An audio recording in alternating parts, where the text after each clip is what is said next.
Kombat Krincess here, back with the all new video. If you are new, welcome. Before I get into the video, make sure you like, comment, and subscribe. And if you end up liking the video, turn on post notifications. Remember I said that we had some unfinished tea to get into with the last video, so let's just hop right to it. So somebody had sent me some tea on cameos, and I had forgot to discuss it like 2 videos ago, then forgot to discuss it again. But then I remembered the last video, so I was like, yes, let's do it this video. So originally cameos were supposed to be assist tags, and by assist tags what I mean is that they weren't just like, oh hey, you know, you push a button, add it to your combo. You were actually able to call them into the match and use them like they did in MK9. Why didn't y'all keep that idea? But once it got towards the release date and development and, you know, pushing for a time, they just used it for you know, a tag assist, which honestly makes sense when you look way back to how MK1 was being developed, and you know, you look at the first trailers and you know, the stuff that was getting leaked and stuff like that, you know, even still to this day, because like I said, you might as well call it Mortal Cameo, because that's all I hear about, and that's clearly what all they really truly care about is the cameo shit. But you know, cameos were going to be a big thing, but it clearly got downgraded because of production. And you know, they're kind of lazy, you know, let's be very clear, they are lazy, and we already know that numerous times, so many instances. But I felt like they should have did that. They should have, you know, been able to, because it would have been nice to use like Frost, or you know, have their own move set, and you have a main roster and a cameo roster. It would have definitely been a big diverse Mortal Kombat game. Like, hey, we have a main roster and then we have a cameo tag roster, which I also feel like it would be more balanced that way too, because you can just tag the person in and then you can just learn, you know, their combos and how to defend against them, instead of mixing it with another character's gameplay, which makes them a plus on negative moves, you know, just a lot of bullshit that you have to deal with now, you know, with the cameo stuff. A lot of people feel like it's distracting, and a lot of people aren't here for it, and I never said I wasn't here for cameos. I'm kind of in the between, you know. Do I feel like cameos are everything? No. Like a lot of people are trying to make it seem like including NRS, you know, might as well calling it Mortal Cameo, like I said. Do I feel like it's very extravagant?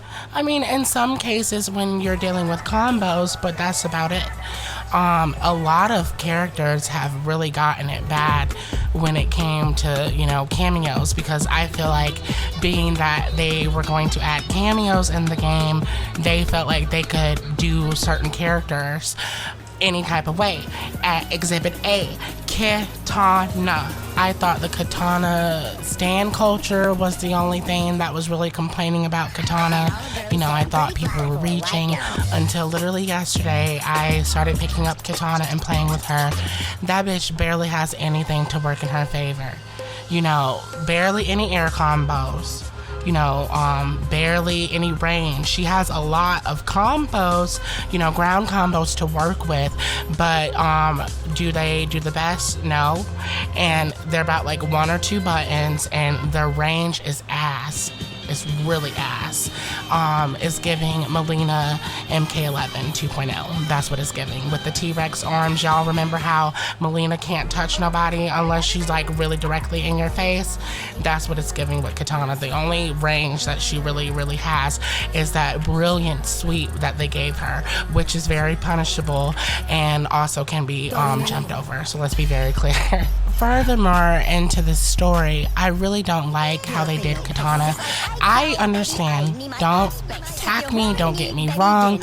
I know that she had a big, huge role in 11, but the shit that they did for her in 1 and this story so far, it's really sad. It's giving I am Melina's sister. It's giving I am Sindel's daughter. There was nothing that Katana did that said I am Katana, Princess of Outworld. There was nothing nothing that gave that. And you know, I get Melina has been done dirty in a lot of games for multiple reasons, and we want to give her the spotlight and blah blah blah blah blah.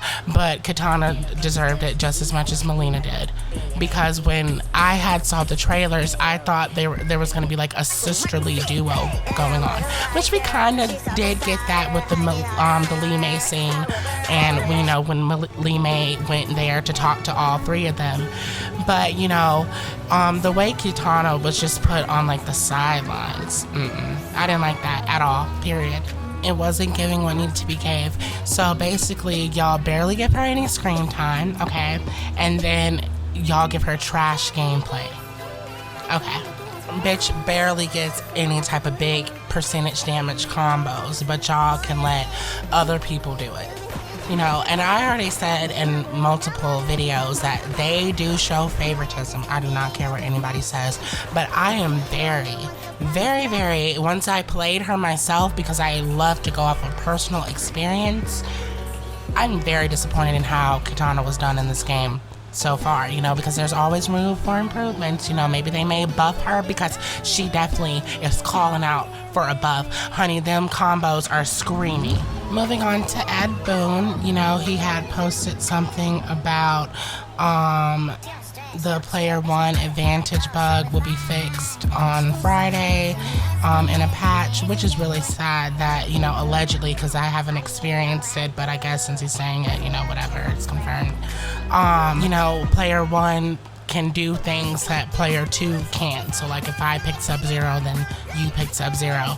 I can pull off combos, which you should be able to do the exact same thing, but you can't. I've never seen that type of bug in a game before. That's really very pathetic. I'm sorry, I'm just gonna be honest. It's really pathetic that is the type of bug that we're dealing with. Y'all just threw that game, just threw it out here, huh? And then also Ed Boon had also posted, you know, the Halloween little picture, you know, with the question marks. Obviously, this may confirm Ghostface as DLC because, you know, he was leaked. And, you know, he's the person in the picture, period. It's giving Ghostface confirmed. So, as I told you guys in the last video, I was gonna, you know, read, which I did read all of that long ass shit. But I read all of the stuff about the expansion, you know, story leaks. And I'm gonna just be honest, y'all, that shit was boring. I damn near went to sleep reading that shit in my chair because it was just so boring.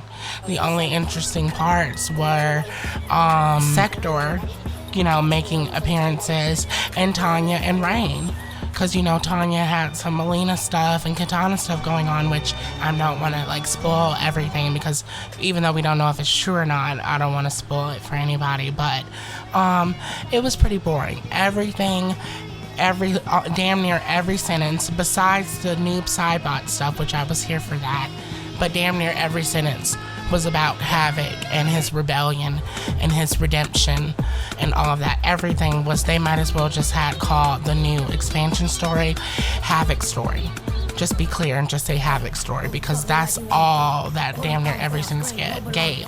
And he didn't really have that much screen time in the story. I guess they want to give it to him now. I don't really care. It was boring.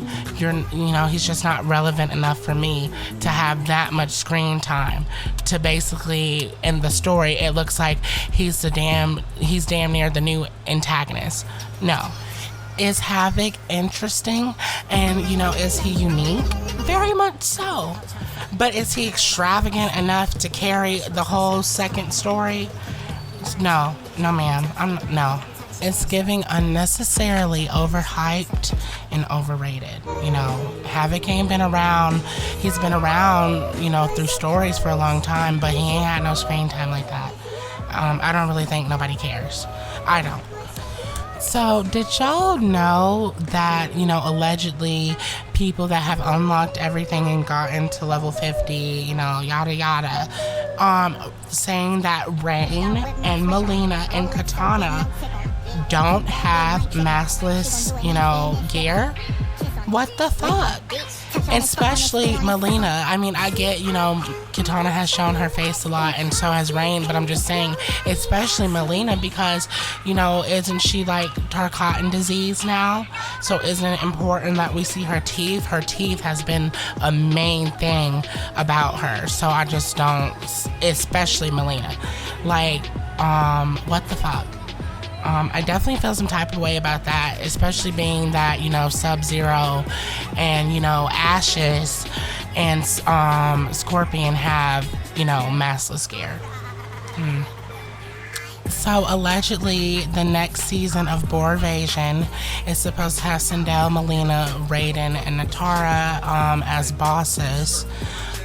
Like I told y'all before, I don't really care about Borvasion, and the only reason why I entertain Borvasion is because of the skins and the shit that you're rewarded with. That's about it. But let's be very clear, you don't get much from doing these fights.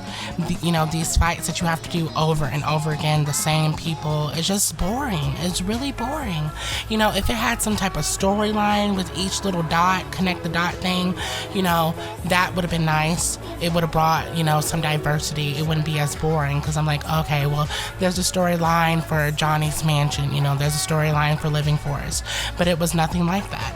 And, therefore, that is very, very boring to me. You don't get much XP from doing these, and you definitely get more XP from doing like daily towers, which is very, very, we're not even gonna go into the daily towers because that's a whole another thing. But Borvasions is not what it's cracked up to be. A lot of people say that they miss the Krypt. A lot of people also say that they hated the Krypt and they're glad that it's gone. How can you say that you're glad that it's gone when the Krypt was a big, huge part of Mortal Kombat, period? That's where you went to get, outfits and skins and learn new fatalities, and, you gotta treasure hunt and find them, or Google them, and, go to C7 or, F17, different spots, and, the open world. That was fun. This is not really an open world because you have connect the dots shit. You can't just walk all over the place. It would have definitely been a little bit more interesting if you could just walk all over the place instead of having connect the dots shit. So that didn't give. When it comes to the Krypt versus Borvasions, the Krypt of MK11 and Borvasions, MK11 eats. Sorry. You could run around. You saw the heads, and when you open them, you got a lot of stuff. You saw where stuff was. You knew where stuff was, kind of. The shrine was definitely more rewarding. I'm just saying. That's just my opinion. This is very boring, and it's going to be boring next season, and it's going to be boring the season after that, until they step it up a bit. Because I really wish the leaks were true about motor combat and chess combat, because that definitely would have been way more interesting than fucking Borvasion. Alright guys, that is all for today. If you liked the video, give it a thumbs up. And if you have any suggestions for me, leave it in the comments.